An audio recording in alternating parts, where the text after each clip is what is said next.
Okay, let's try that again.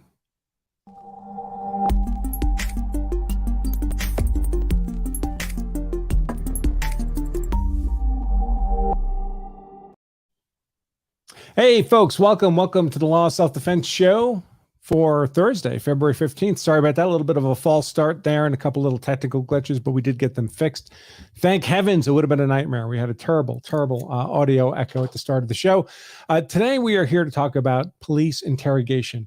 We're focused mostly, just to use as a kind of example case, exemplar, so to speak, the case that we talked about last week of the Ohio father who shot the ex-boyfriend who was smashing in his front door, shot him 3 times. We talked last week about whether that third shot was excessive. I may play that video again of the actual shooting, but our focus here is not on the shooting per se. After the shooting, the father sat down to be questioned by the police without an attorney present and recorded interrogation is the technical term for it. Police questioning, of course, is a more polite way to say it. It's not a good idea to do that under any circumstances, folks. So I talked a little bit about that last week from the lawyer's perspective. I'm sure, given how I like to talk, I'll do more of that today. But the focus today is really an opportunity for us to hear from a professional interrogator, professional in law enforcement, also did interrogations in a military context as a law enforcement officer, but as a veteran who'd been kind of attached to a military function for interrogation purposes of war prisoners. Also, of course, the normal kind of interrogations that go on in law enforcement type of investigations. That is experience I have absolutely zero of from the inside. Of course, I've got plenty of clients who've been questioned, but I've got no formal training whatever in interrogation or experience in interrogation other than having an ex-wife, of course. So we're bringing on a good friend of mine. I've known this guy for a very long time. He was the best man at my good wedding, my second wedding. And he is TC Fuller. TC, welcome. Are you there, buddy? Yes, sir. I'm here. Can you hear me all right? All right. Yeah. Can you shift a little bit to your right? There we go. I'll shift the camera. How's that? Because Perfect. You can't be bothered to move too much. How are you, sir? I am living the dream, doing just great. Thank you very much. Outstanding. Guys, I'm of course, TC is a great friend of mine, so he was going to show up no matter what, I guess, but because that's what friends do for each other. But we all ought to be genuinely honored to have him here as a career in military and law enforcement, particularly at the federal level. A true, genuine expert, a doctor, nonetheless. I should have introduced you as Dr. TC Fuller. Sorry about that. I forget. You got the doctor long after we met. Very true. And we first met, believe it or not, at a pistol match up in New Hampshire when I was still up there on the East Coast. We were together in Smith & Wesson Winter Nationals. First ones we both shot. Yep, first one. A short while after that, we shared a car from Boston out to where the hell? The Columbia, Missouri, right? The Columbia Invitational, the first ever IDPA Nationals. Driving there all night, overnight, continuously, with all the aspirations of winning the championship and driving back home a couple days later like whipped dogs in that car, having had our aspirations crushed. But it was a great bonding experience. So what I'd like to do is I'm going to, in just a moment, after I talk about our sponsors, of course, because this is a for-profit enterprise, I assure you, have TC introduce himself, tell us himself about his background so that I don't mangle anything or perhaps unintentionally say things I shouldn't say. And then we'll go into kind of your background and interrogations generally. We'll play the 5 minutes or so we have of the dad being interviewed at the police station. And I'm controlling the videos on my end. So TC will just tell me to pause or whenever, rewind, whatever he needs me to do. And we'll kind of work through that, talk some more, take any questions we have from the audience. And then we're going to try something a little different today, folks. I'm going to attempt near the end of the show to cut out the YouTube stream early and have the remaining portion of the show be strictly for our Law of Self-Defense members on their member dashboard.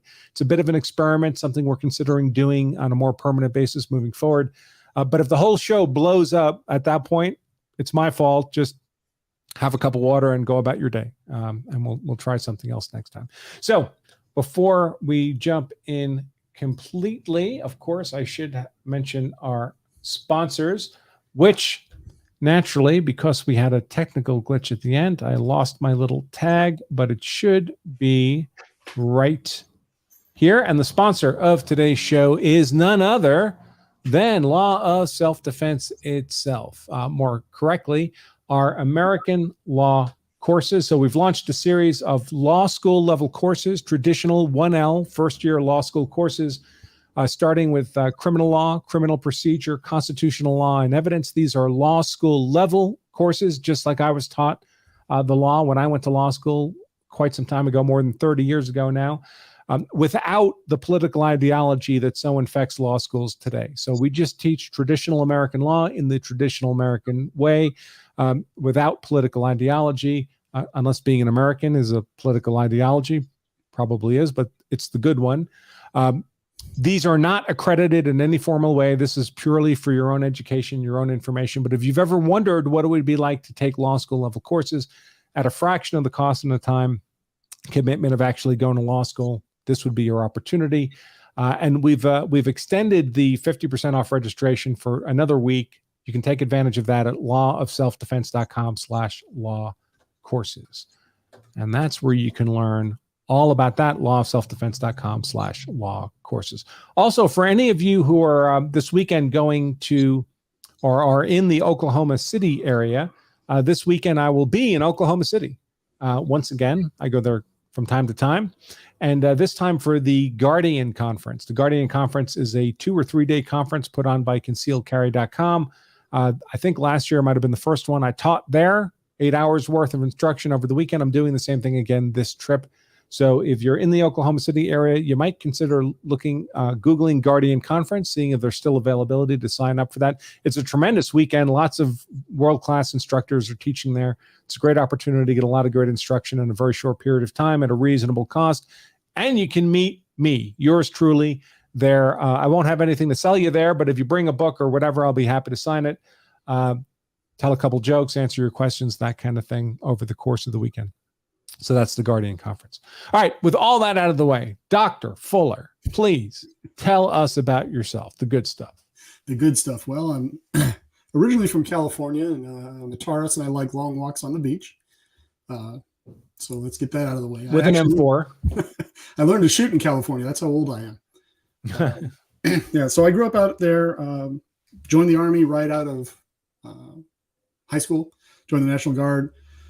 Figured out pretty quickly that I should be an ROTC and become an officer, so I went that route. Ended up as a regular Army infantry officer.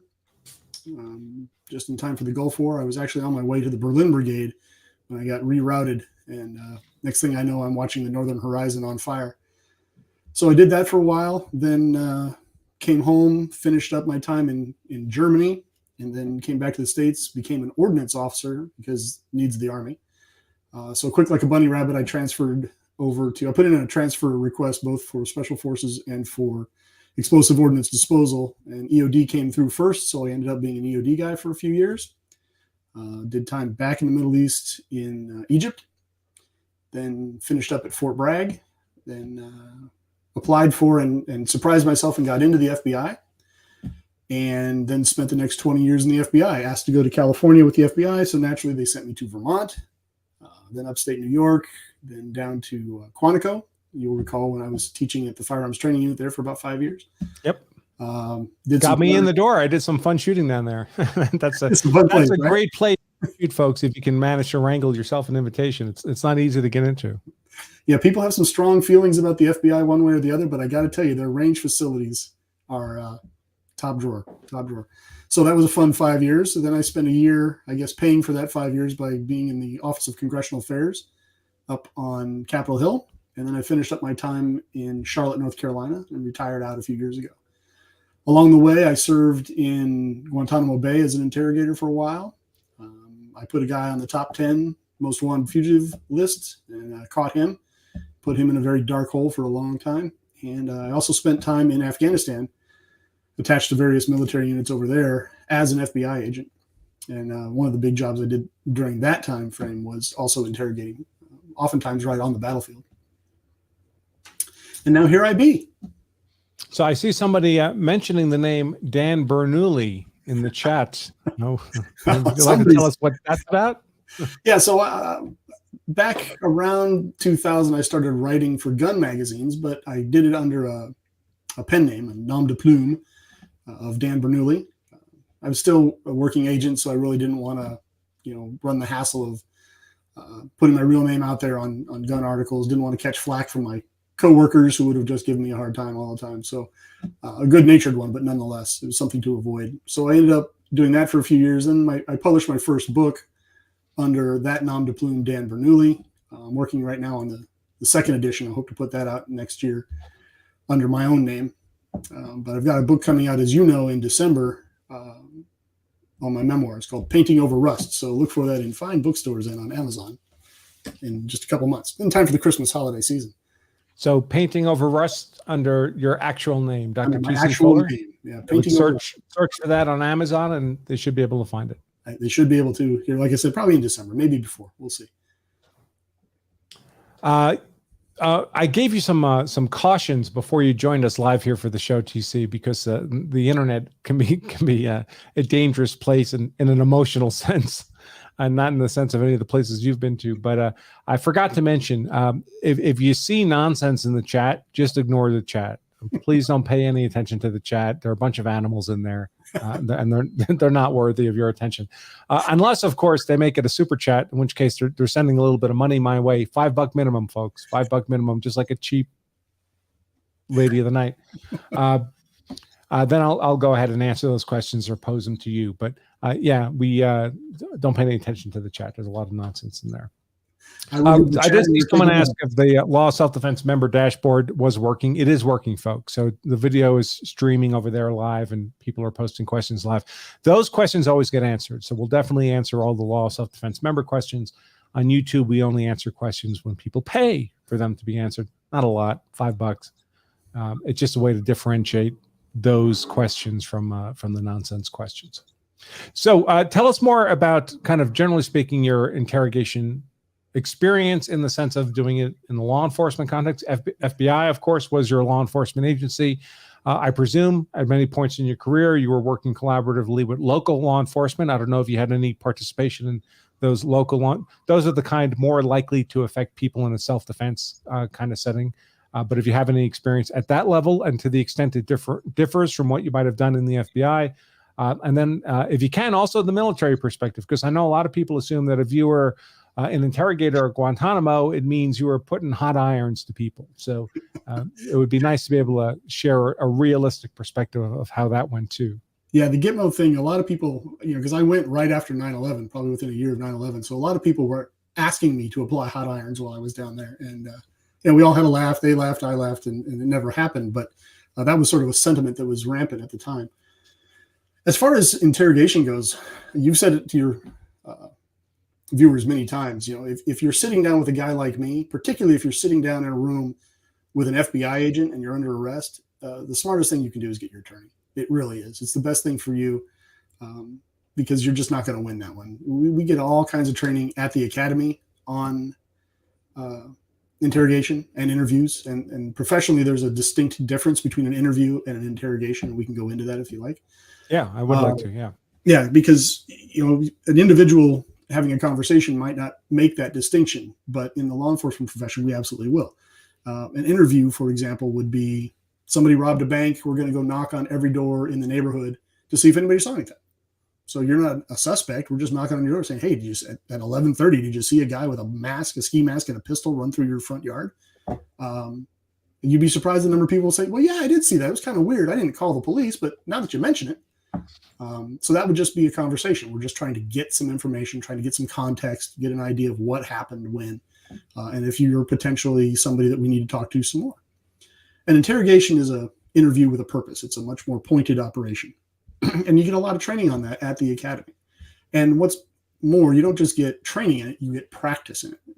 The FBI will actually hire actors that will be taught how to deliver the information that they were supposed to deliver under what circumstances. And they'll sit us down in a room and they'll video us training on that interview and in that interrogation. And then we'll go back with experienced agents who will then sit down and critique your performance and say, you did this well, you did that poorly. Improve here, don't improve there. In my case, that led me off to, I then went out to work crimes of all sorts in Vermont.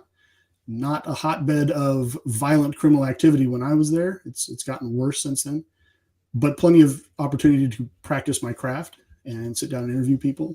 I worked for about 10 years. A huge portion of my effort was put towards crimes against children. So I went after people that were putting hands on kids or filming kids. And I did that most times hand in glove with local law enforcement. So there would be two of us in a room. There would be me and a local police officer.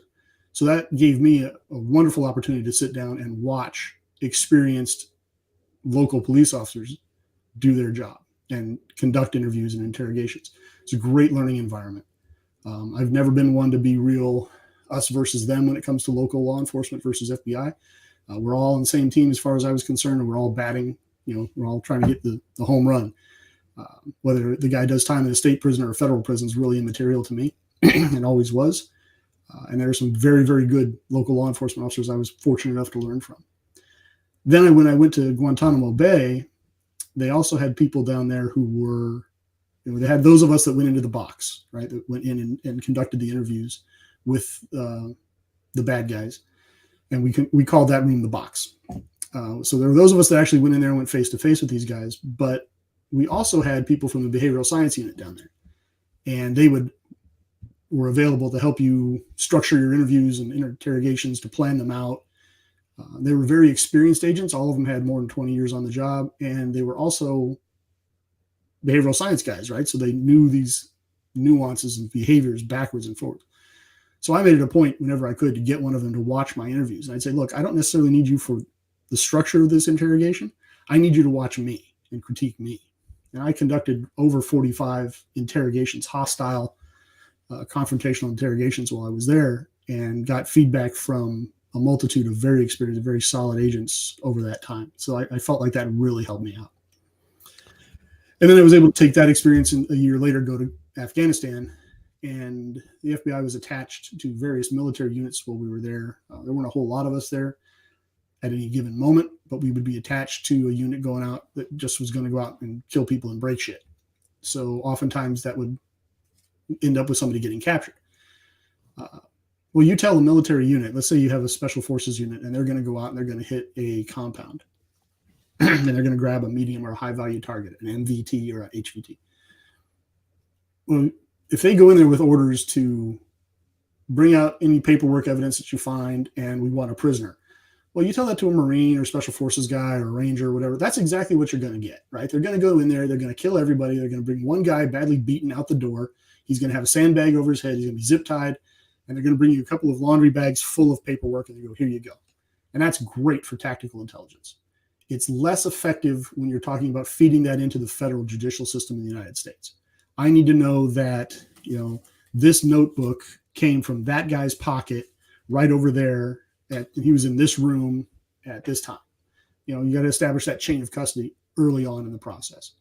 And that's where we would come in, because it wasn't really fair to expect, some Marine Corps E2 to be able to do that and then 5 years later testify in federal court. It was much easier to take guys like me, put us in that environment, and have us take care of that. So oftentimes that would mean we would get a prisoner right there on the spot. And I've had the experience where I was interrogating people in a building, in a hallway, in a room, while there was a fight going on in the next room down the hall, which, kind of focuses everyone's attention when you get right down to it. So I had that experience as well. And then, of course, over the course of a 20-year career, I worked pretty much every program area that the FBI had at one time or another, but I spent a lot of time working what's called VCMO, violent crimes and major offenders. And those are your traditional bad guys. A lot of them were the guys that would perpetrate against children, but plenty of bank robbers, armed robbers, murderers, drug dealers, you name it, we ran into it. And we didn't run into the guys who were, failing to appear on their dog was barking at 2 a.m. They got a ticket. They didn't show up. That wasn't who I was talking to. I was talking to full-blown, lifer gangbangers. I was talking to top-end Hells Angels guys. I was talking to high-end KKK guys and Black Panthers and you name it. We ran into them and sat down and interrogated them. So for the purposes of your viewers, I mean, that's the kind of guys just like me are the kind of guys you're going to run into when you get to that point. That's sort of your third tier interrogator that you're going to run into. So you mentioned, of course, you had very detailed expert training on this before you even graduated from the academy, right? They have dry runs with actors and so forth. So you're birthed from the academy already with a very substantial amount of training and experience, if only with actors, at least hands-on experience doing interrogation, even before you've ever interrogated a real suspect in a real crime. You're that prepared from day one. Yes, and at that, if day one comes and we grab a murderer, we grab a bank robber, I may be in the room, but I'm not going to be the lead interrogator. Right. The guy that's going to be the lead interrogator is going to be a guy with all that background and several years experience. So that's what you're up against. Now, what about local law enforcement? So I would imagine that they typically don't have the resources. The FBI Academy might have to train somebody, but I would presume they're trained on basically the same types of interrogation principles and psychology that would be applied in an interrogation. The person who's the detective sitting in the room with the suspect doing this kind of questioning. That's absolutely right. I mean, certainly there are small PDs where one day you're driving a cruiser and the next day you're in a suit and you're a detective. But they also have the training at the academy. And to your point, it may not be as extensive as that at the FBI.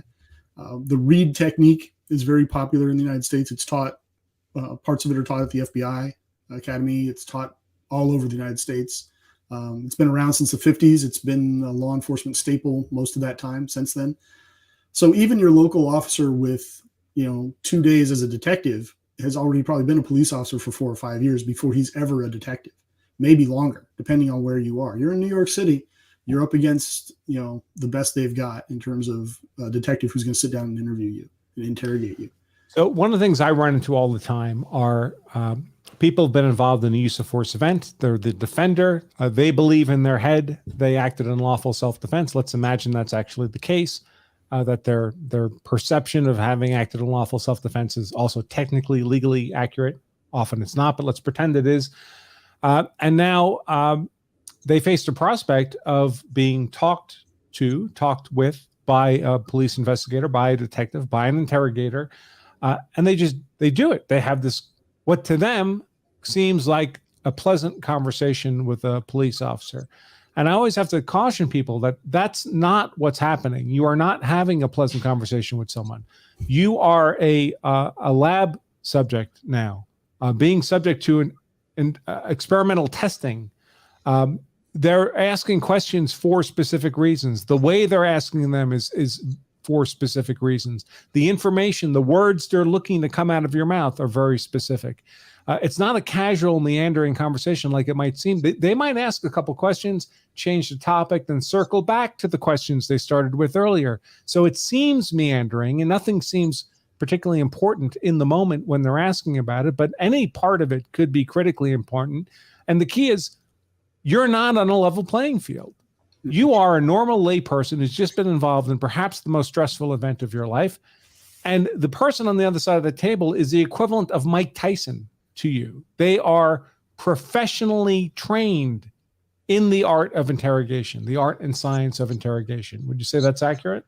I would. They're trained and experienced, right? I mean, there's a difference between being a day one out of law school attorney and being a 20-year criminal defense attorney, right? The same is true with an interrogation. And understand the cop sitting across the table from you, whether he's a federal investigator like myself or he's a local detective, may be very sympathetic to you and to what you had to do. Okay. Let us suppose all of what you just said is true. We've got video of him, of our defender, backing away, trying to extricate himself from a situation that was not of his making in the first place. Bad guy pulls a weapon, good guy pulls a gun, bang, bang, it's over. Good guy then, tries to save the bad guy right there on the ground. And you've got video of him applying first aid, and, whatnot, calling 911. You've got great tapes. Well, I come in as a police officer and I know a lot about what's already happened. Before I ever sit down and talk to you, I've already done my prep work. You have not, right? This happened to you. You weren't expecting it, but boom, it happened to you. So unless you've done the prep work with things like what you provide, you've walked into a ring not really knowing the full extent of the rules. I've done all the prep work. I know what's happening. Let's suppose that I am very friendly to you, and I probably will be regardless. Let us suppose I'm very sympathetic to what you had to do. I know this guy. I've arrested him 15 times for assault. I know he was going to kill somebody at some point. You just happened to kill him first. And it's a clean shoot all day long. I'm not the guy that's going to make a decision as to whether or not to prosecute you. Right. I'm not even the guy that's going to be able to say, don't prosecute him.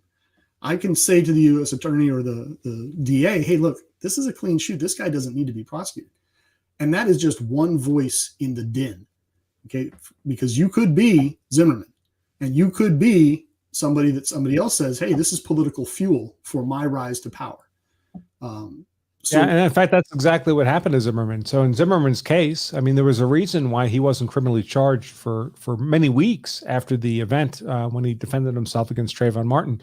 The local police and the local prosecutor, they did a very, very thorough investigation. They had a whole series. They put together a team of experienced law enforcement and prosecutors to have a regular series of meetings as evidence was being collected.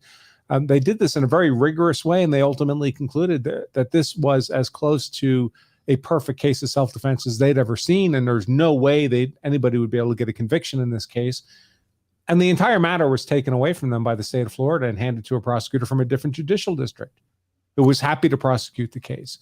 So everybody, even most people, of course, don't know who their local prosecutor is, but imagine you do. Imagine he plays at your golf course or whatever. You've seen him. So you have some personal knowledge of the guy. Imagine you're friendly with your local law enforcement community, and you're thinking, hey, they know me. I'm a decent guy. I've never been in trouble and whatever, and they're all nice people, and they're not wackos like some of these district attorneys are. It may not be up to them anywhere. So you could move to like a conservative part of your state and think, well, we've got conservative police, we've got conservative prosecutors. If I have to shoot someone in self-defense, I'm pretty sure I'll be in good shape. It can be entirely taken out of their hands. It happens all the time, especially if it becomes a politically energized or racially energized case. I mean, I think I'm a good example of that. I live in a safe neighborhood, in a safe town, in a safe state. I live in a state that is very right-leaning. It's full of retired law enforcement, retired military. I live in South Carolina. It's a very safe place. I have the background I have, and if I get into a deadly force event and I come out on top, they're going to know that. They're going to know that this is a retired FBI agent. This is a retired FBI agent pushing up on 60. Okay, so I'm also going to have that in my corner. All that being said, as soon as they put me in a room with the detective, this isn't just two professionals having a conversation with each other. This has become a decision as to the rest of my life. And as you put it, do I want to live it in a cage? I don't know that this guy is on my side. He might be. I don't know that his local prosecutor's on my side. He might be. But there might be a guy in another town that says, hey, you know what? I'm going to make this my mission. I'm going to prosecute this guy. I think I can make this go my way. And you've said it more than once in conversations with me, the punishment is the process, right? So there's people out there that can spend the public's money, prosecute a guy like me, lose the case, and still feel like it's a win.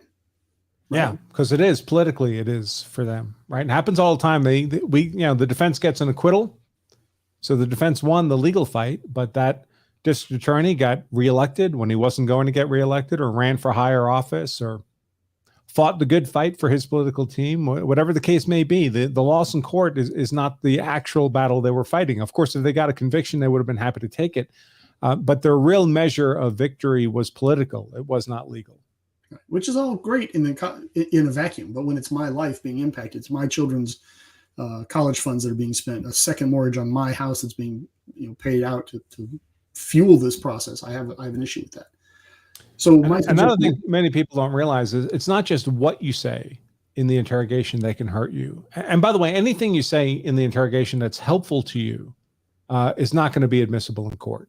If it's favorable to you, it's not going to be admissible. Your own statements are not going to be admissible to you if they're favorable. They're only admissible if they're unfavorable to you. So you can only hurt yourself in that respect. But even things you don't say can hurt you. So I was talking with a lawyer recently about a case down in Florida involving two men who got into a gunfight. One shot and killed the other. The person who was killed had a shotgun. The killer who was charged and claimed self-defense, during his interrogation, because he spoke with the police, he never mentioned the shotgun to the police. Now, he probably didn't know the shotgun was there. He probably didn't see it. It looks like, frankly, he was going out there. He was ready to shoot from the moment he left his front door. And he just stepped out and shot the guy. And the guy probably had the shotgun down by his leg or whatever. And he never saw it. But because he allowed himself to be interrogated and he never mentioned it in the interrogation, it's not credible for him later when he's informed, oh, by the way, that guy had a shotgun. If he had not submitted to the interrogation, I mean, in theory, he could have lied afterwards and say, well, I shot him because I saw the shotgun. But that's not a credible position anymore when you fail to mention anything about the shotgun when you talk to the police. That's so, good. yeah, even things, you know, and of course, his lawyer's like, you dumb dolt. Right. I have to remember I'm also on YouTube. You dumb dolt. If only you'd kept your mouth shut, I would have been able to argue in court that the only reason you shot that guy was because he came at you with a shotgun. It would have been a clean self-defense case. But because you opened up your mouth and said a bunch of words, none of which were shotgun, you've taken that defense argument off the table for me. Yeah. And as you pointed out before, that by the time you're in a room with a detective or an investigator, you're really at sort of the third tier of this process, assuming you're not a bad guy. That, you know, you probably called 911 yourself or somebody around you did. That's that initial tier. And that's really handy stuff because it's recorded and it's admissible. So there are things there that you can put into the record talking to that 911 operator that you won't have to be cross-examined on later if it comes to it. So that's nice to have. And then you've got the first responding officers. They're going to show up and you can have dealings with them. But by the time you get into a room with a guy like me, it really behooves you to have an attorney present. It really does. And by then, of course, you'll have been Mirandized, or you'll very shortly be Mirandized before the actual substantive questioning starts at that point, because law enforcement wants to make sure everything's going to be on the record. Everything can be used against you in court. Yeah, I mean, I like to have Miranda myself when I was doing things because, one, you might just shut up right now, and that's less paperwork for me. I don't have to. He would refuse, to speak, and I'm done. But also, I don't want to do all kinds of work for a month, 6 months, a year to put a case together and have it all tossed out because I failed to Mirandize you. So I Mirandize you all day long. I don't have any problem at all with Miranda. I don't get emotional about it when people say, "Oh, well, I don't want to talk to you. I want an attorney." Okay. Because there are a lot of ways to prove what happened here, and you talking to me is only one of them. Right. And I used to tell people all the time, so I would teach people sometimes on interrogation. I would say, look, if they will talk to me, I'm going to prove or disprove every single thing they say with other investigative methods. Okay. They say that the sky was blue that day. Okay. I'm going to, get a hold of a meteorological service. Hey, was it cloudy? Was the sky blue? Oh, well, the sky was blue. Great.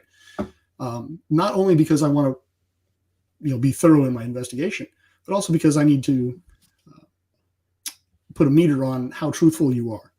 To the extent I can prove or disprove the things you're saying as being truthful, then I, on those occasions when I can't find an answer as to whether or not it was truthful or not, I'm more inclined to believe what you have to say. But again, you can do all of that without an attorney present. A lot of people would talk to me because they thought that I was their buddy.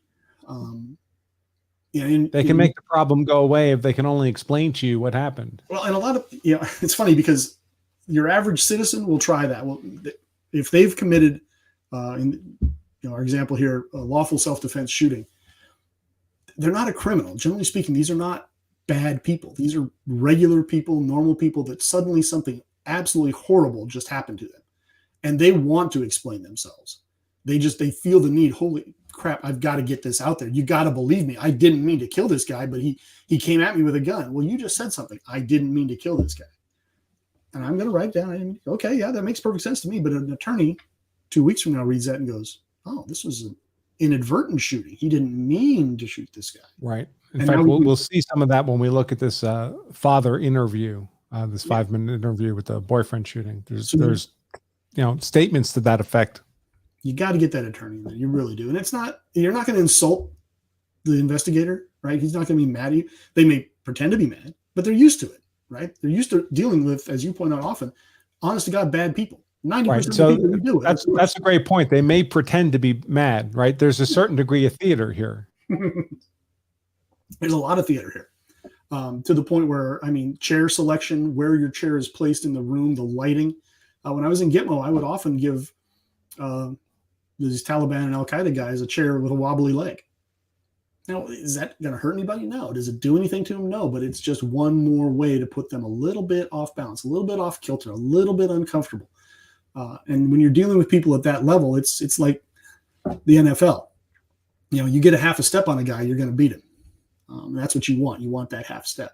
So you get a guy like that comes into a room and sits down with you, and you're a middle-aged, guy from the suburbs that was just the victim of a home invasion and shot somebody. To go into a room like that, you're so emotionally invested in what's happened here. I'm not. I'm making much better decisions. I'm much better informed than this. It's just not a smart move to go in there without somebody who's a professional in your corner. Okay, so you open up, you're the law enforcement officer, you're the detective, you're going to be conducting this interrogation. You open up the door to the interview room. There's a suspect sitting at the table, just like this Ohio dad is sitting at the table. You introduce yourself, sit down. How do things start? You start right with the rubber hoses, or? Rubber hoses. That's so 1950s. I'll just put this out real quick. Torture is an amateur's technique. Okay, it'll get you immediate short-term answers. It won't get you a full exploitation. Anyhow, I walk into a room, it's all smiles. Okay, or at least I'm not coming in angry and mad, right? Because let's actually back up a minute. So you come in. Let's presume you just want to make sure this guy's been Mirandized. Right. Often suspects are Mirandized many times because they'll be Mirandized at the scene by a responding officer, and then a whole series of people. They want to make sure it was done, that nobody dropped the ball. So you can end up getting Mirandized a bunch of times. But you may come in and say, "Hey, can I just make sure you've been read your rights and just Miranda, get him to sign a statement that he's been Mirandized, he understands his rights," that kind of thing? Yeah, I mean, I'm not going to do that right off the bat. Okay, I will get there, but my first thing I'm going to do is I'm going to walk in and I'm going to be concerned. How you doing? You all right? You comfortable? Can I get you something to drink? Now, that's important not only in establishing rapport with the person I'm talking to, but the Supreme Court has also ruled, look, you can't interrogate people, for hours and hours and hours, not give them a drink. I'll ask them, do you have to go to the bathroom? No, if that changes, let me know. All right. If you need a drink, let me know. And all that is going to go into my notes. All right. And I'm establishing that, look, I'm not here to be on your opponent. I'm not your enemy. Right. I'm just some overworked civil servant. And I want to, talk to you about this. I said, hey, before I talk to you though, I got to make sure, did the police, when they arrested you, or when they brought you in here, do they give you your Miranda rights? No. Yes. Well, I'll tell you what, I'm going to do it again. I got a piece of paper here. I need you to sign it. I don't have the paper that you signed earlier, if they signed one. The FBI was very big on getting a signature. You didn't have to. If you Mirandized them and they refused to sign, you just flipped over the piece of paper and wrote refused to sign, wrote a time and a date, had a witness sign it that you had both seen that person Mirandized, and you moved on. And of course, this is all on camera, right? Because you're in the interview room. For local police officers, yes. The FBI was not videoing interviews and interrogations by the time I left the Bureau. I hear there is a move afoot now to do that. It doesn't particularly bother me one way or the other, or wouldn't have bothered me one way or the other, because it's just nice to have, when I go back later, I can watch, so as I write my own report, I've got, extemporaneous video of what actually was said, so I can make sure my quotes are accurate. Right. I think they're moving in the federal system more towards catching up with, if I'm honest, local and state investigators. So largely it is videoed now. You should expect that you're on camera if you're in that room. Okay. So I'm going to talk to you in that vein for a little while. I'm also doing what's called baselining you. All right. I'm getting you calmed down. I mean, I may be talking to you 20 minutes after you shot this person, if you're not here with your attorney, because your attorney, the first thing he's going to say is, my client needs to go to the doctor, needs to get a good night's sleep, needs to calm down, and then we'll be more than happy to cooperate. But if you've just shot somebody and you've been brought to the PD, maybe it's an hour. Yeah, I should preface, we're presuming the suspect's attorney's not present. That's the hypothetical here. So this would be fairly immediate in time after this event has happened. Now imagine the adrenaline dump that you're coming down off of. Okay, now you're getting tired, you're getting sleepy, you're just not at the top of your game. Yeah, and of course a lot of the stuff happens at night, right? Mm-hmm. Bad things happen at night. So that's true. It happens. Maybe it's 10 or 11 o'clock at night, and then the cops show up, and then you end up getting cuffed and taken to the police station, or maybe you just comply and go when they ask you to go. But now it could be 1 or 2 o'clock in the morning, and for most people, they're not at their best at 1 or 2 o'clock in the morning. Very true. So I'm asking you all these questions. Now I'm coming across as a very nice, concerned police officer. I got to hear your story. We need to figure out what happened. We think we know what happened, but I need to hear it from you. I need to hear your version of events. Now, all that sounds very reasonable, and it is very reasonable. And I'm trying to be very reasonable, if I'm perfectly honest, because I want you to be honest with me. I want to hear the truth. Whether that's good for you or bad for you, we'll figure out later. But I need to know what, because let's face it, there's a dead guy here. All right. There is a societal interest in finding out what series of events led to the death of this human being, whether he's a good guy or a bad guy. The law is blind to that. We got to figure out if what happened here was within the bounds of the law. And the only way we can do that is to find out what the truth is. So I'm going to ask you these questions. I'm going to sit down, and then we're going to go into it nice and easy. I'm going to ask, okay, let's say for purposes of our conversation here, the shooting happened at 9:00 at night. All right. So what technique did you work today? Did you get off work at 5? I'm going to try and get that. Did you know this guy? We're going to circle around like a big duck going around an island, right? We're going to do big laps, big circles. Did you eat dinner? Did you do this? Did you that? We're going to creep up on this event, because by the time I get you talking about the event, I want you used to talking to me. All right. I want you to have turned on that motor and you're just talking. You're talking about innocuous things, right? Yeah, I had dinner. Oh, yeah, what'd you have for dinner? Well, I had a hamburger. Was it any good? It was at that new place that's just down the street? Yeah, I've been meaning to try that. Now, what am I doing? I'm establishing that you and I are similar, right? We eat in the same places. We like the same food. We're the same kind of guy. You can talk to me. I'm in your corner. And I very well may be in your corner. Okay, I honestly might be. I might not be. I mean, it's certainly a possibility as well. But now we're talking about this and that, and we're talking about inane things, inanities. And I will say this, I've done this also with guys who were in town to put hands on kids. And I led them down a path to believe that I was there talking to them about drugs, because I thought they were trafficking dope. When in fact, I knew they were in town to put hands on a 14-year-old girl. And eventually, once I revealed that I was suspected that he was here for dope, he was more than happy to, oh, no, I'm here to see so-and-so, and she's over here. Oh, okay, who's that? Oh, I'll write that down. Let's talk about the dope some more. And I'd keep coming back to the dope. Well, he knew he wasn't there with dope. He knew he didn't have any dope. Well, can I search your car, take a look, make sure there's no dope? Yeah, sure, go ahead. Well, what did he just do? He just gave me consent to search his vehicle.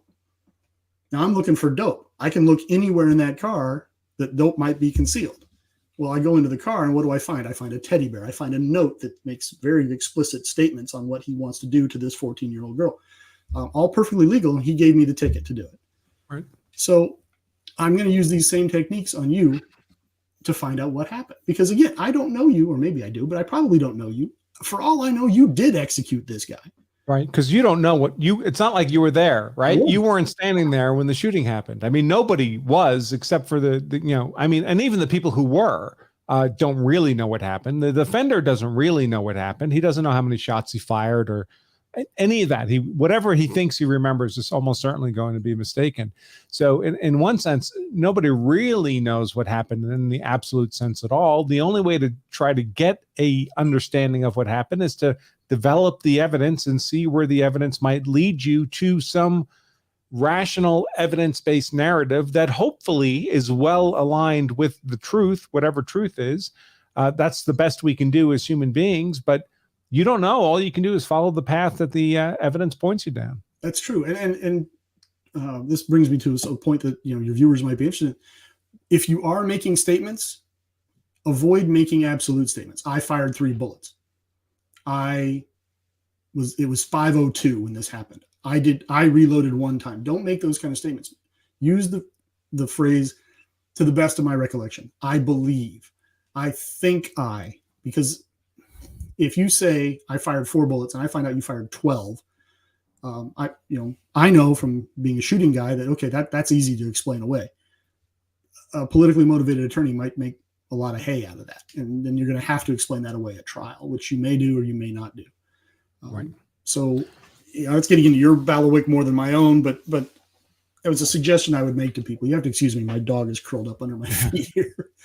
Well, I mean, we shared a common experience. And of course, I've never been involved in any kind of serious violence, certainly not gun violence. you have, of course. But we shared the experience of running students in my classes, my law self-defense classes, through a shooting simulator, and then asking them after they've had to deal with a video representation of a threat, not even like a role-playing actor, just a video on a screen. And they had to solve the problem with a fake infrared type of pistol, like a SIRT pistol. And after they solved the problem, they had to turn to the class and explain what they saw, what they did, why they did it, what was their legal rationale. And after a minute of video threat, they couldn't do that. They couldn't remember what they saw. They couldn't remember what they did, or if they remembered, they got the sequence or other facets of it wrong, meaningful facets of it wrong. And if you can't remember what you did, you certainly can't justify it. That's very true. And it's interesting, those simulators. We use those at the academy when I went through. We still use them to this day. It's an excellent stress inoculator, right? To use Grossman's term. Put people under that stress and make them try to remember, make them go through the experience to the extent you can. I always enjoyed it when I was working with you and I was the interrogator, right? So you would run through the scenario and then I would just hit them as the first responding officer and start hitting, what happened? How many shots did you fire? Where was the guy? Where was the gun? What gun? Was it a knife? And you're right. People would say things like, I didn't do this. I did do that. I did do the other thing. And that was the stress of a video, you and I watching, and maybe a half a dozen to a dozen of their peers. Right. They knew they were going to walk out of there and go have dinner at Applebee's. They weren't under any threat of going to prison or being stuck in a box and buried 6 feet under. And yet that still taxed their memories beyond the breaking point in some cases. All right, let me do this at this point. Let me pull up this video of the father being interrogated. I think what I'd like to do is just run straight through it. It's about 5 minutes long, and then we'll do it again, but we can pause as we go through, just so everyone's had the experience of seeing it once clean through. And here is that. All right, folks, 5 minutes, 45 seconds, and then we'll circle back. Well, let me just make sure I clicked all the right buttons here. This share audio, boyfriend shooting. And then I think after we make the effort to cut over to just law self-defense members, I'll also play the video of the shooting itself. I don't want to play it on YouTube, folks, because every time I play a video like that on YouTube, I get instantly demonetized. And I don't care. The YouTube money is not important to me. It's really pennies, although, of course, I appreciate the super chats. They're very nice. But the real problem for me for demonetization is when YouTube does that, it stops sharing your content on YouTube. So the whole effort was pointless to put it on YouTube if they demonetize the video, because nobody will ever see the video again. So that's what I get concerned about there. All right, here is that interview. Let's go. After you grabbed your gun from your bedside table, what happened? I went back out, and they were still trying to get him to leave, and he wouldn't leave. And as soon as I was standing there, was debating on whether to call 911. I said, do it. Where were you guys standing at? Right there by the table. The kitchen table? Yeah, okay. The big one. Kind of in that opening there was a little bit more towards the bedroom. I said, call them. I want somebody to get here, and they can take care of us, get him out of here. But then I noticed all that talking, they wouldn't acknowledge, and I saw him starting to jiggle the handles and stuff, saying that it was locked, and that's when I went up to the door. Kind of wanted to make sure he didn't force his way in. So while he was jiggling the handle, you went up to try to open the door shut? I'm pretty sure I was telling him to stop and leave and get off my porch or something. But I had my 9 in my hand, in his hand. And then he started hitting it with his shoulder pretty hard to where you saw what he did eventually. And once I realized he was getting in, and the door was open, is when I shot. Did you shoot through the door? I shot through the window? Through the window part of the door, because the door was open and he was coming in. So he was pushing his way in, and you shot. I had my socks on, so I didn't have no grip. Was he kind of pushing you back as you were trying to hold him? He was moving me. Okay. That's when at first I was trying to shoot, but my clip wasn't in. Okay. And then freaked out, and I finally did another rack, and then he was pushing hard, and that's when the gun fired. I think 3 times, twice up here, and maybe another one. Pretty sure it was 3. Okay. And do you recall, like, after you fired the first round through the glass, did he eventually get the door all the way swung open, or do you think all the shots were through that glass window? That was all through the glass. All through the glass. Okay. And from what I remember, your kind of front door glass is it like an oval? Like long oval. Okay, I got you. Okay. And then what happened after that? After the shots, he had turned and went off of the porch, and it's kind of hard to remember after that. I understand. Just take your time. We was all freaking out, obviously. And then I saw his legs laying there, and I was seeing if he was moving or he wasn't. But then the neighbor had come up, going, and we was trying to yell at him to stay back because I didn't know if he was. From my understanding, Mitch, he was outside and he heard some gunshots. And he was more concerned. He just didn't know what exactly happened. I think that's why he came over to maybe check on you guys or just something to that effect. But yes, and then so you told him to stay back, okay? And then did you go back in the house after where did you see him at? We lived. I didn't go back out. Okay. I stayed away from it. Okay. Did you go outside and you said you saw him laying there or something? So he was completely around the corner. Okay, but you didn't leave the porch. Did you come out on the porch at all? I did not. I didn't want to touch anything. Did you come outside at all? Or outside of your threshold, I guess I should say. No, I don't think I did. You could just see his feet from there. Okay, I understand. Okay, and then who called 911? Did you guys call 911 or did they were in the process? I think we was online on the phone with them before he tried to break the door down. Okay. You So see they your were daughter. on the 911 call during that whole thing. So either your daughter or your wife I think called my 911. daughter was. Okay.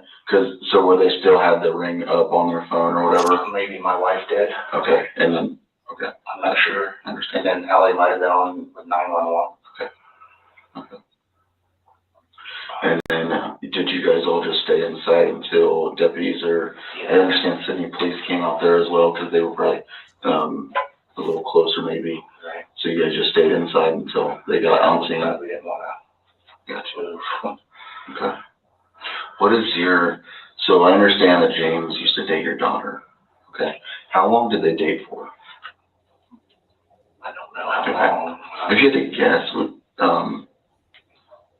Honestly, I don't. I have no. would you say it was a considerable time? Like, were they kind of serious or? I think they were friends for a while, and then they went out for a little bit.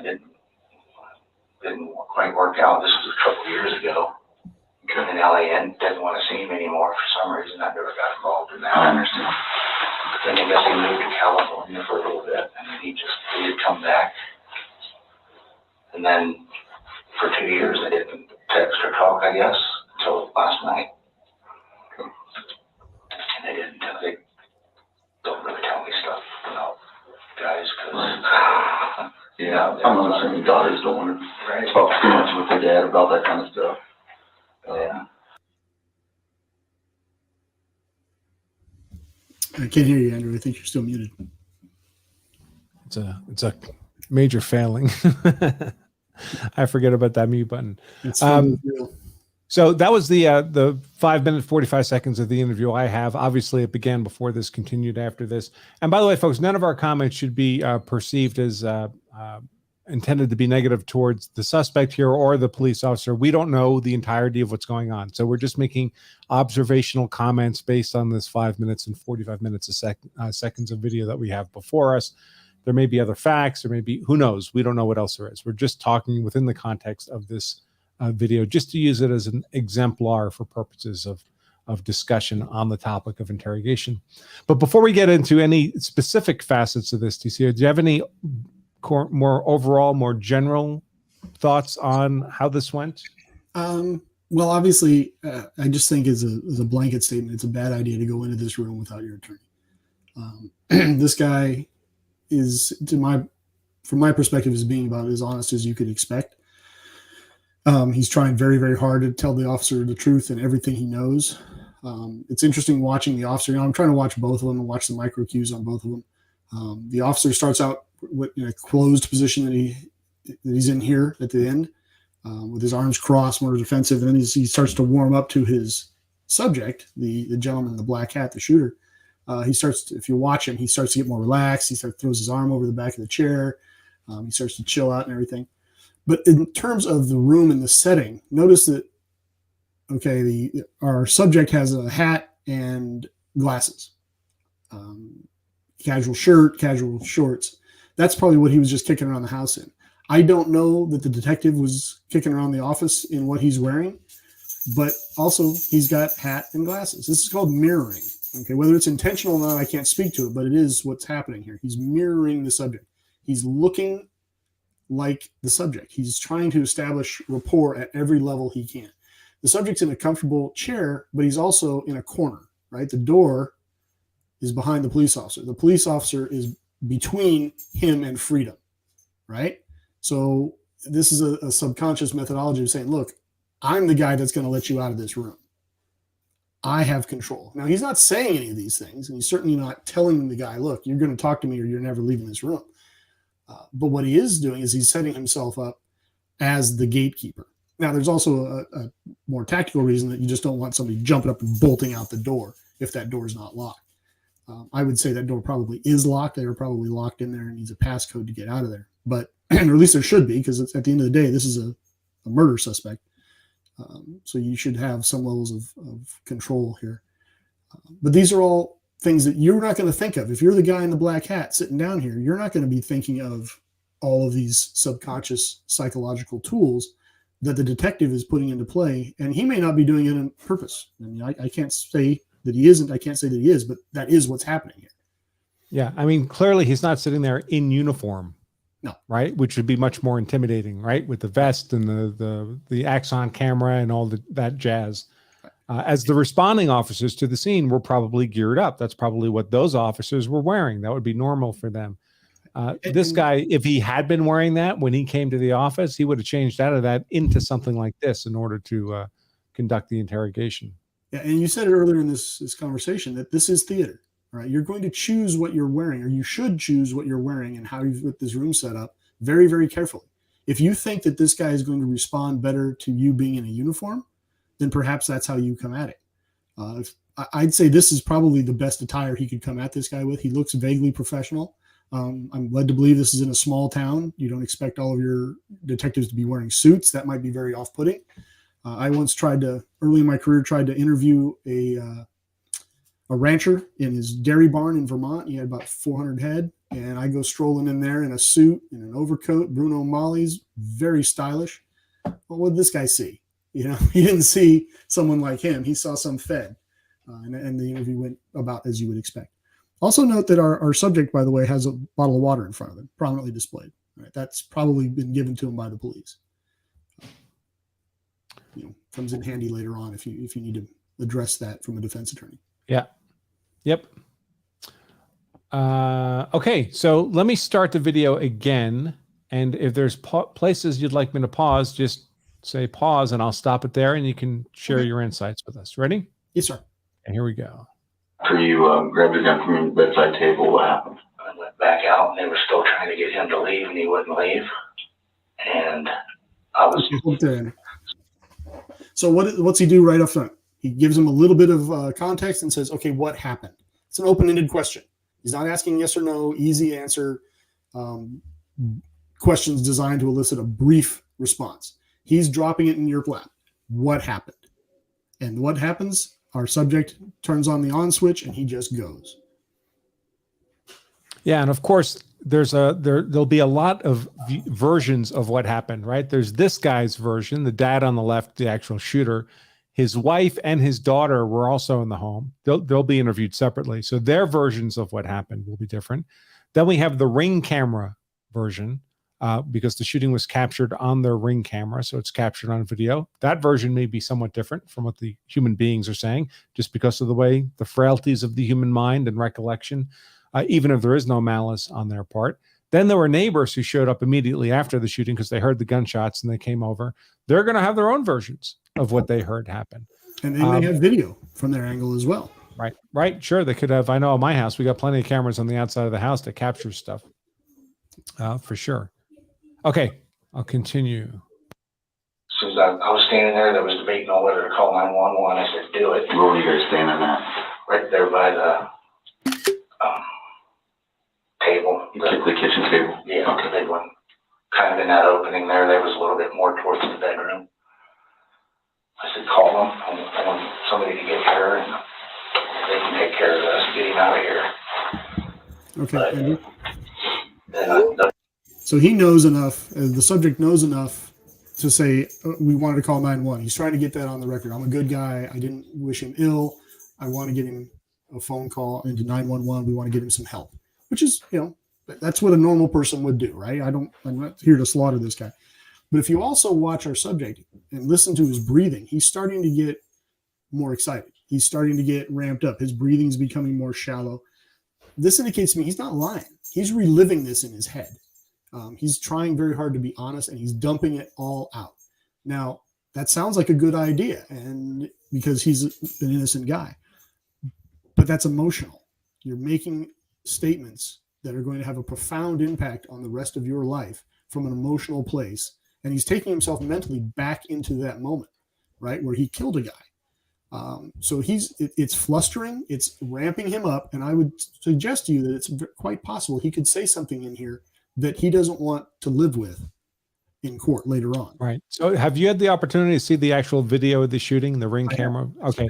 So, I mean, the third shot, the final shot fired into the bad guy here, the killing shot, it was the shot that was fatal, was shot directly into the suspect's back. Mm-hmm. That's what killed him.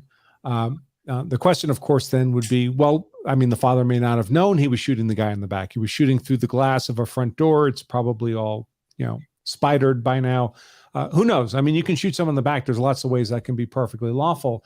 But there's lots of ways it can't be, too, especially if there was some alternative motive for firing that third shot other than self-defense, like you broke my door, or nobody does this to me and gets away with it, or trespassers will be shot, survivors will be shot 3 times, or whatever. So I think there's, certainly room for an aggressive prosecutor, if they wanted to argue, hey, those first 2 shots, he's good on those. Those were solid. That third shot, that was manslaughter. Maybe not intentional murder. Maybe there was adequate provocation to mitigate what might have been murder down to manslaughter, but that third shot could not be justified. I think that's an argument that could be made with a straight face. So we're all sympathetic with this guy. Some dirtbag was kicking in his front door, ex-boyfriend, crazy ex-boyfriend of his daughter. I get it. I'd shoot too when he starts coming through the door. But that doesn't mean he's automatically innocent or not subject to prosecution and conviction. Right. Well, that third shot, that 1 second, I'd start by saying 1 second is a lot longer for you as a shooter or for me as a shooter than probably him. Yeah, fair enough. You're a masterclass IDPA shooter, have been for 20 years. I am as well. So a second is a long time in shooting for you and I. It might not be as long for him, but I think your baseline point is absolutely sound. He has put the decision of how the rest of his life is going to go in somebody else's hands. Now, that may work out for him. It may not, but it's not up to him anymore. Right. And that's the danger. And he's not helping himself by being in this room without an attorney present. He may say all these same things with his attorney there. He may not. I doubt he would. But at least he will then have a professional, trained, experienced advocate sitting next to him, helping him get the right things on the record. Yeah. So normally, I mean, at least speaking for myself, the good criminal defense attorneys I know, you're not just sitting. It's not like on TV where you're sitting next to your client and you're letting your client talk. I would never do that. I would have, outside of the hearing of the investigators, although you have to presume everything's being recorded if you're in a police facility, but you whisper in each other's ears, you do what you can. You get the narrative from your client, and then your client may be sitting next to you, but you're talking to the detectives. Listen, my client is prepared to represent that this happened, that happened, the other thing happened, because that cannot be used against your client in court. Those are not statements your client is making. You can always, you as their lawyer can always say, well, listen, I misunderstood what he told me, so that's not evidence against my client. I'm merely representing what we believe we'll be prepared to say should this go to trial. So you understand what you're going to have to overcome if you decide to charge my client. But you're doing it in such a way that what is being communicated to the police is being communicated by the lawyer, not by the client, so that it can't be used against the client later in court. All right, well, what's Miranda say, right? Anything you say can be used against you, not anything your attorney says. And the lawyer's not even presenting it as fact. He's saying, hey, this is what we're representing that we'll be arguing. All right, I'll continue. Just all that talking, they wouldn't acknowledge that. I saw him starting to jiggle the handles and stuff, seeing if it was locked, and that's when I went up to the door. Kind of wanted to make sure he didn't force his way in. So while he was jiggling the handle, you went up to try to hold the door shut. I'm pretty sure I was telling him to stop and leave and get off my porch or something, but I had my knife in my hand, in his hand. Then he started hitting it with the shoulder pretty hard to where you saw what he did eventually. Mm-hmm. And once I realized. So if you watch, and this is why I think this detective might not be the most experienced detective ever, he goes into a closed stance here earlier on. As soon as our subject starts talking about putting his shoulder to the door and stopping, he crosses his arms. I think that's inadvertent. I don't think he's doing that as part of the interrogation process. But what he is doing, if you watch his head, he's nodding. He's encouraging. He's not speaking. Right? He's letting the guy talk. Right? He's nodding. And another thing to watch for is the pregnant pause. Right? People hate it when they're having a conversation and there's silence. Right? So if this guy stops talking at any point, a technique that I would often use is I would just sit there and look at him. Like you're expecting more. And I get the other guy to speak. See how that works? I had a battalion commander who used to do that to me in the Army, and it worked with me every time. And eventually I figured it out and it stopped working. So we'd have these moments where there'd be 30 seconds of the two of us just staring at each other. But that's what he's doing. He's encouraging speech. All right. And notice he hasn't touched his pen or paper this entire time. So that gives a further impression that, hey, I'm just here listening. I'm in the moment. All right. I'm not taking notes. This isn't, something that's going to come back and haunt you, but he knows this is all on video. Right. Also, nothing you're saying is anything you need to be worried about, or I'd be writing it down, right? This is all unimportant stuff. I mean, this is, but as you say, of course, obviously it's all being captured on video. Right. And an important distinction here, during an interview, you take notes. All right. As a law enforcement professional, you take notes during an interview. You do not take notes in an interrogation. If it's going to be a lengthy interrogation, then you have a second person there, they're taking notes. But as the lead interrogator, you don't take notes. You talk, and because all of your brain power, your free bandwidth is concentrated into active listening, into watching their microtells, watching what you're doing. You're paying attention. This is going to be very exhausting when it's done properly, because you are completely in this moment. You are watching what he's doing. You're watching his breath. You're watching his pulse rate. You're watching his hands twitch. You're watching where his eyes are going. So exhausting, not just for the suspect, but for the interrogator. It is, if they're doing things right. Yes, absolutely. So anyhow, let us proceed.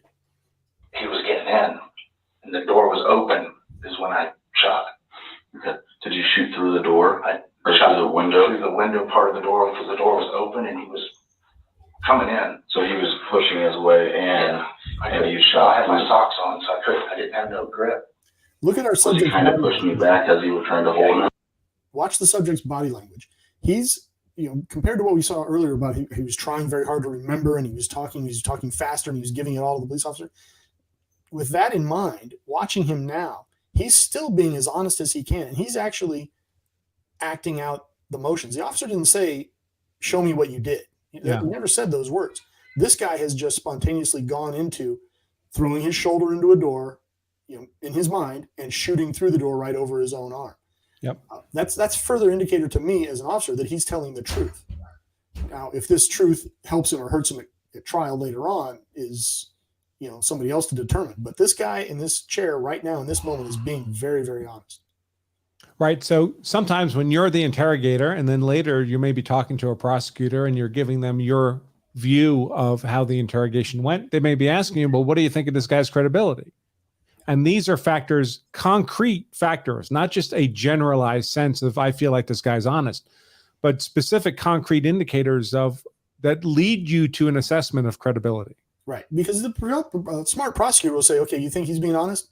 I'll say yes. Well, if I don't already have a relationship with that prosecutor, he may very well do what prosecutors do and say, well, why? Give me some empirical demonstrations to why you think he's being honest.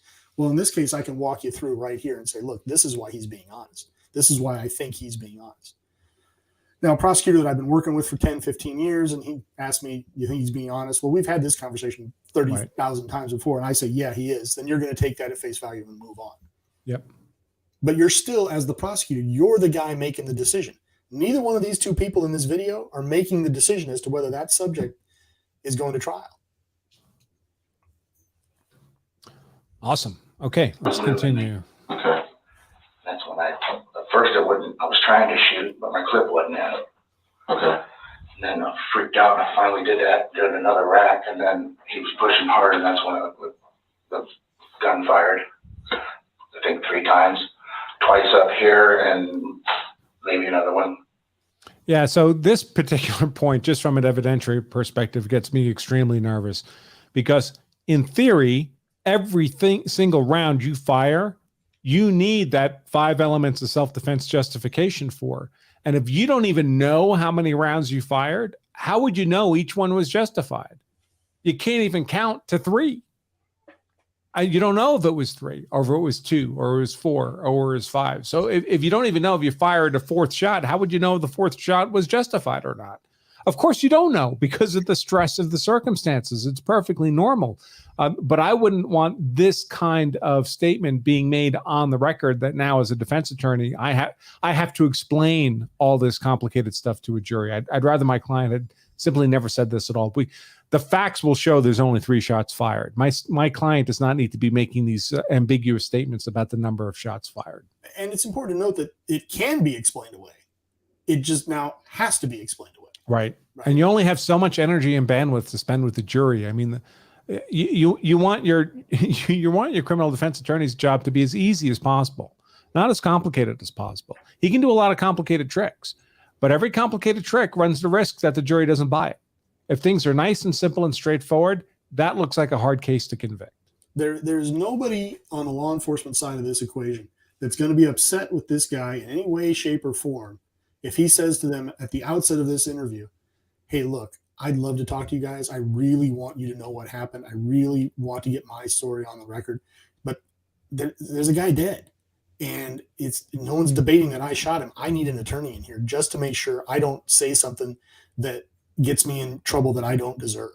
Nobody on the prosecution or the law enforcement side is going to think anything ill of you. Not all likelihood they'll say that's actually a smart idea. Because I promise you, if that police officer shot somebody 3 times, once in the back and he was dead, he's not talking without representation because he knows the game. And you want to make sure that you're hard to convict. You want to make sure that you're not talking yourself into a cage. And as a law enforcement officer, if he is compelled by his department to testify, that testimony cannot be used against him in criminal court. Okay, let's continue. Pretty sure it was 3. Okay. And do you recall, like, after you fired the first round through the glass, did he eventually get the door all the way swung open, or do you think all the shots were through that glass window? That was all through the glass. All through the glass. Okay. And from what I remember, your kind of front door glass is it like an oval? Like long oval. Okay, I got you. Okay. And then. So he's asking questions here that he knows the answer to. Yep. Or if he doesn't know the answer to, he will find out because there will be a forensic examination of that door. All right. And there you can tell if the bullets went from the inside out or if it's not completely shattered, which I believe it's not based on the fact that the police officer's 3 bullets passed through the glass. All 3 went through the glass because there was glass shrapnel, for lack of a better word, in the back of the suspect from the 3rd shot. So. Right. So if the detective has been on scene, he's looked at that glass and he saw 3 bullet holes through it.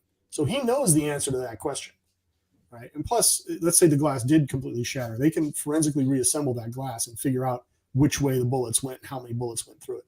So he knows the answer to that question. He's asking it anyhow. It's the same thing with an attorney, right? You don't ask a question if you don't already know the answer to it.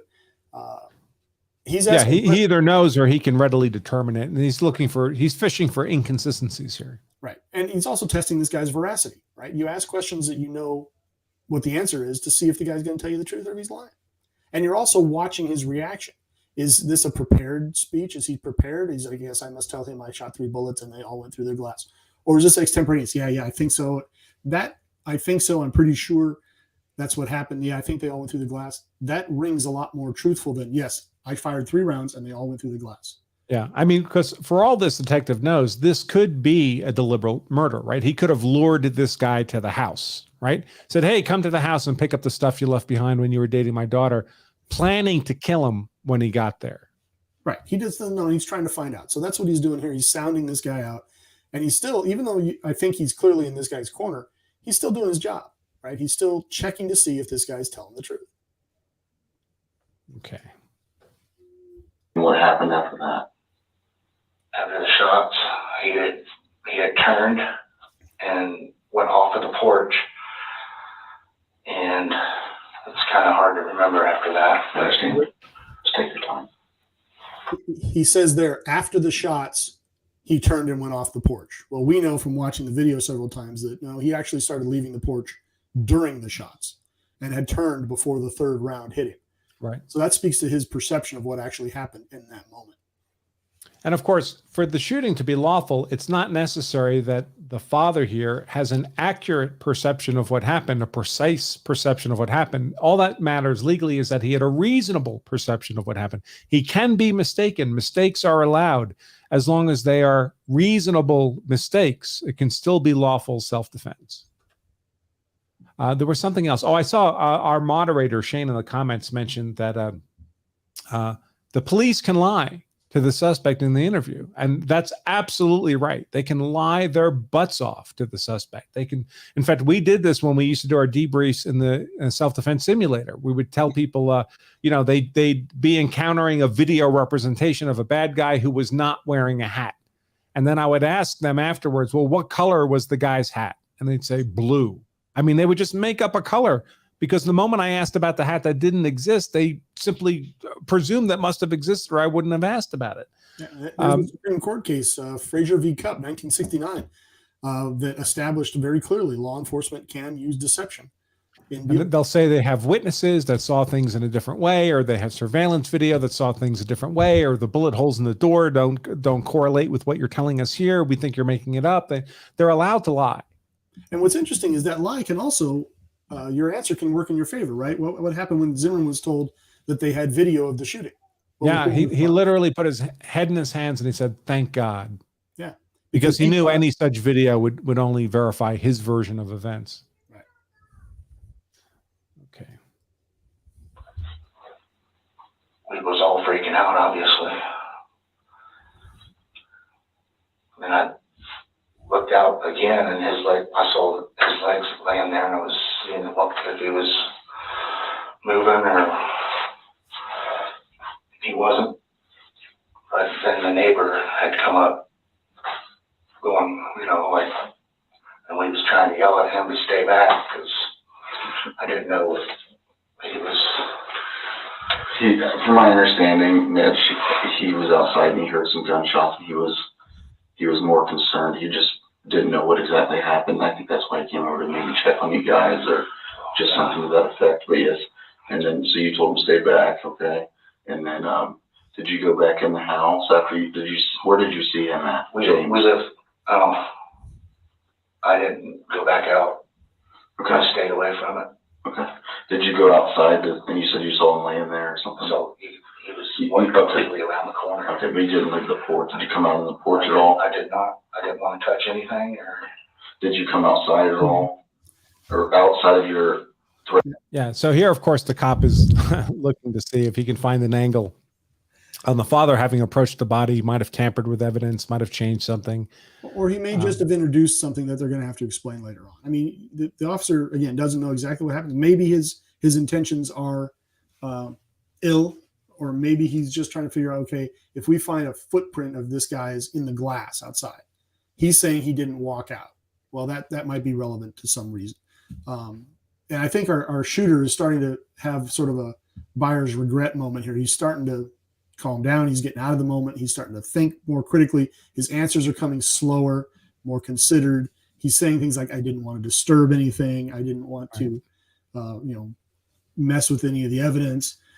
He's starting to slow down and back up a little bit. And he's starting to get a little bit more reticent to talk, which it really seemed to me when the cop asked him, so did you go back into the house at that point, that his antennas really went up on the suspect, because he's like, well, I know I never left the house. And now he's just kind of presuming that I must have left the house. That's why he's asking if I went back in. So he's imagining, this cop I'm talking with is now imagining things that never happened.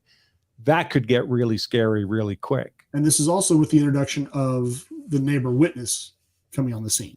So now he's doesn't know what the neighbors told this police officer. So he's trying to be clear, hey, I didn't go out there at all. Implication being, if there's anything messed up with the scene, you need to talk to my neighbor because it wasn't me. But again, he's starting to put a little bit more critical thought into his answers than he was when he was talking about the actual shooting. Yeah. And by the way, there's no reason, folks, to expect that the neighbor would necessarily tell the truth about what happened. Even if they knew the truth, there could be an acrimonious relationship between this guy and his neighbor.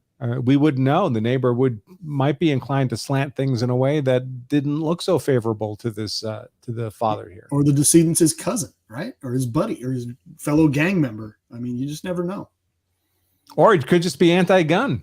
And every shooting's a bad shooting. If only we had banned all the guns, this young man would still be alive. This poor misunderstood rogue. Right. Okay. Threshold, I guess I should say. I don't think I did. You could just see his feet from there. Okay, I understand.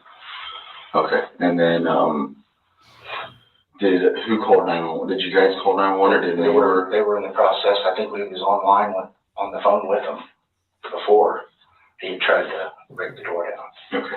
They were on the 911 call during that whole thing. So either your daughter or your wife I think called my 911. daughter was. Okay. So were they still had the ring up on their phone or whatever? Maybe my wife did. Okay. And then, okay. I'm not sure. I understand. And then Ellie might have been on with 911. Okay. Okay, so now our police officer, And then, he's asking questions for context. He's trying to get what this guy's perception was and try to get the full story, because he's going to sit down and have a similar conversation with this guy's wife, with the neighbor, with the daughter, and with 911. I mean, he's going to have the recording. He's going to know exactly what's on that recording. Right. And he's going to pull the Ring camera video. But he's trying to get the perception, assuming, let's say the Ring camera, craps the bed. We can't get the video and the 911 tape dies in a fire or whatever. The truth isn't necessarily going to come from any one person. Right. What I'm going to get is that one person's perception of the truth, what they think happened. Eyewitness testimony is garbage. But what you can do is you talk to all four of these people, you can get a good sense of what happened. Absent the Ring, absent the 911 calls. The Ring camera and the 911 call are gold. Right? They're absolute gold for this guy. But as part and parcel of his normal investigative work, he's going to ask these kind of questions of this guy to get his perception of what happened. It's like if you're zeroing a rifle, right? You end up with 3 or 4 holes. Well, you draw a line to all of them, and then you find the center of that, and that's generally speaking what you're zeroed to. That's what he's going to do with these interviews. He's going to interview all of these people, get his 3 or 4 holes, and the truth is going to be somewhere in the and yet you could fire 50 rounds from that rifle and never hit that spot in the middle. If you're me, that's the truth. Okay. and did you guys all just stay inside until deputies I understand Sydney police came out there as well because they were probably a little closer maybe. Right. So you guys just stayed inside until they got on scene. We didn't want to move. Okay. What is so I understand that James used to date your daughter. Okay. How long did they date for? I don't know how long. If you had to guess, Andrew here. Now he's asking this guy questions about his daughter's dating life. Now is when he's getting into questions that might lead him into an area that this was an assassination. Right. Some motive other than self-defense, defense of home. So he's got the general idea of what happened. Now he's dipping into the why it might have happened. Now, maybe the officer still believes that the guy was just violent and crazy and just came over to do ill. But let's find out what this guy thinks, and let's find out if his story stacks up with his wife's story, which stacks up with his daughter's story. And you don't know. I mean, this guy may say, yeah, they dated for a while. He used to beat the crap out of her all the time. And, you know, they lost a baby and he beat her up for that. And he stole all her money and this and that. And I hated that guy and I'm glad he's dead. Well, that interview just took a wildly, wildly different turn. And it puts everything in a whole different light in terms of the decedent and his actions and what's happened here. Yep. So that's where this police officer, I think, is going now with the remainder of this interview. Honestly, I don't know. Would you say it was a considerable time? Like, were they kind of serious, or? I think they were friends for a while, and then they went out for a little bit. Didn't quite work out. This was a couple of years ago. And now they didn't want to see him anymore for some reason. I never got involved in that. I understand. But then he moved to California for a little bit, and then he did come back. And then for 2 years, they didn't text or talk, I guess, until last night. And they don't really tell me stuff about guys, because yeah, I'm assuming daughters don't want to talk too much with their dad about that kind of stuff. And I'm so very friendly, right? Two dads, maybe the detective's a dad, who knows, but he's taking the dad mode here. Yeah, I get it. You know, no daughter wants to, ha ha ha, everybody's chuckling. But keep in mind, folks, the testimony that this detective extracts from this father could potentially put this father in prison for the rest of his life without possibility of early release. So it's not that ha ha. Yeah. And to his credit or not, our subject continues to be honest right to the very end, and at least as far as I can tell. He's putting a little bit more critical thought into his answers, but he's being truthful. I find him to be truthful pretty much through that whole interview. All right, let me take a quick look here at the super chats, see what questions have come in on YouTube. I think there's only been a couple. Oh, come on. It's like every time I do this, I've suffered a traumatic brain injury. Let's see. Okay. All right. All right. Some of these are just silly, but I've got to read them because people paid me money. Evil Bunny, $20 super chat. Thank you very much, Evil Bunny. Whoop, not that one. Hey, thank you. Even better. There we go. Thank you, Evil Bunny. $20. I appreciate it. It says, if this is from early in the show, if you love us long time for $5, what's $20 get me? Oh, and Bunny, Evil Bunny writes. Okay, thank you, Evil Bunny. Western Civilization for $5. Thank you. Will you send a copy of the book to Alec Baldwin? I think he's talking about you, PC. Alec already has all my books, but I'll be happy to facilitate that. Oh, you know how to reach Alec yourself. Let's see. About the Alec Baldwin and the Rust shooting, the AD on set at the Rust movie. Oh, of course. Yeah. Wrong Baldwin. Yeah. Wrong Baldwin. Yeah. My chagrin. Sean McClay, $20. Thank you. Thank you, Sean. Can you speak a little bit? I guess he's asking me about disparity of force, specifically when can deadly force be used against a force of numbers that are unarmed? I'm in Minneapolis. Well, that's a problem. And there has been a dramatic increase in groups of 2+ attacking people. Yeah, it's those Amish are going crazy these days. The first thing I would say is if you're genuinely afraid that you have a substantive risk of being attacked by a group of people, you need to get out of there. Because the physical defense is fraught with peril and the legal defense is fraught with peril. So I can tell you what the technical law says. The technical law says if you're being attacked by a group of people who collectively are readily capable of inflicting death or serious bodily injury, that is a deadly force attack. They're acting collaboratively. They're all responsible for the worst conduct of any of their party. In theory, you can use deadly force, deadly defensive force against them when they attack you as a group. Here's the problem. You shoot the first guy and everybody else runs away.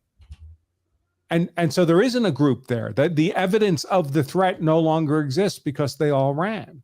And if they do end up getting identified or giving any kind of statement, you killed their friend. Their statement's not going to be favorable to you. Now, can you discount that because it was their friend? Does the jury hear your side of the story too? Sure. But if you're in a liberal place with a liberal prosecutor like Minneapolis in front of a liberal jury and a liberal judge, how do you think that's going to go for you in court? So technically the law is on your side, but the law is not just some steam era machine where you put facts and evidence in one side, crank the handle, and get justice with a capital J out the other. It's all human beings making decisions. And you put yourself in an exceedingly vulnerable legal position if you have to defend yourself that way. The best legal defense is not to be in the circumstance where you need to defend yourself from that kind of attack. And the only way to really do that is not be there. I know it sounds trite because, listen, I lived in Massachusetts for 25 years. I didn't want to be there. Sometimes you have to stay. There's compelling reasons why you can't just leave. But until you can leave, as long as you're in that environment and you genuinely believe you're at risk of such attacks, the legal defense is going to be tough, even if you qualify on the legal merits. Any thoughts, TC? No, you're absolutely right. I mean, my policy when I was in the bureau was if I felt like I needed my gun in my hand, my gun was in my hand. I was going to worry about the legalities later on, because as you often point out, you've got to survive the physical fight. Right. But I haven't been killed in Syria or the Ukraine or Australia because I'm not in those places. I'm not going to stick around. If I see a mob forming, these days I just make use of my little feetsies and I get gone. You win 100% of the fights you're not in, right? So don't be in the fight. Absolutely. All right. So at this point, folks, all of you on YouTube and Rumble, you're about to go away. So we're going to stop the show for you. Thank you very much for joining us. Dr. T.C. Fuller, he's got his book coming out, Paint on Rust. Do I have the title correctly? Painting Over Rust. Painting Over Rust, coming out on Amazon. Search for it by title or by Dr. T.C. Fuller. I'm sure it'll be an outstanding piece of work. If you stay with us, Law Self-Defense members, I'm going to try to cut out YouTube and Rumble, keep the Law Self-Defense member stream going. If that works, we're going to switch to a tactical analysis. So we're going to look at the video of the actual shooting and just ask TC for his top level thoughts on how that went down. But that's only for Law Self-Defense members. All right. All the rest of you, enjoy a great weekend. I'll be at the Guardian Conference this weekend. If you're there, be sure to say hi. Bring a book. If you have to buy a book in order to bring one, I won't say no. And I'll be happy to sign it for all of you. So Law Self-Defense members, stay right where you are. YouTube, Rumble. It's been great. Talk to you again soon.